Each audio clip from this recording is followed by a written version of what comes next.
జూబ్లీహిల్స్ ఉప ఎన్నికల నేపథ్యంలో మాజీ మంత్రి ఎమ్మెల్యే వేముల ప్రశాంత్ రెడ్డి నివాసంలో షేక్పేట్ డివిజన్ బీఆర్ఎస్ పార్టీ ఇన్ఛార్జ్ల సమావేశం. ఈ సందర్భంగా ఉప ఎన్నికల్లో ప్రచారాల సరళి మరియు బీఆర్ఎస్ పార్టీ విజయం కోసం అనుసరించాల్సిన విషయాలపై కూలంకషంగా చర్చించారు. అంతర్జాతీయంగా బాలికలు ఎదుర్కొంటున్న విద్య, లింగ వివక్షత, పోషకాహారం, బాల్య వివాహం, వైద్య చట్టపరమైన హక్కులు తదితర అంశాలపై బాలికలకు అవగాహన కల్పించడమే అంతర్జాతీయ బాలిక దినోత్సవం ముఖ్య ఉద్దేశమని మండల విద్యాశాఖ అధికారి శ్రీ భట్టు రాజేశ్వర్ అన్నారు. ఈ సందర్భంగా విద్యార్థులకు ఉపన్యాస, వ్యాసరచన, కవితలు, పాటల పోటీలు నిర్వహించారు.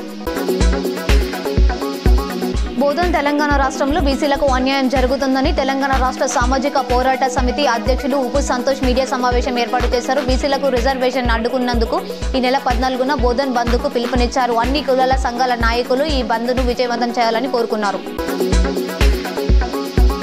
టీయూడబ్ల్యూజే కమిటీ ఆధ్వర్యంలో ఏకగ్రీవంగా ఎన్నుకున్న బాసరా విలేకరులకు స్థానిక యువ నాయకుడు సిహెచ్ సాయినాథ్ ఘనంగా శాలువాతో సన్మానించారు.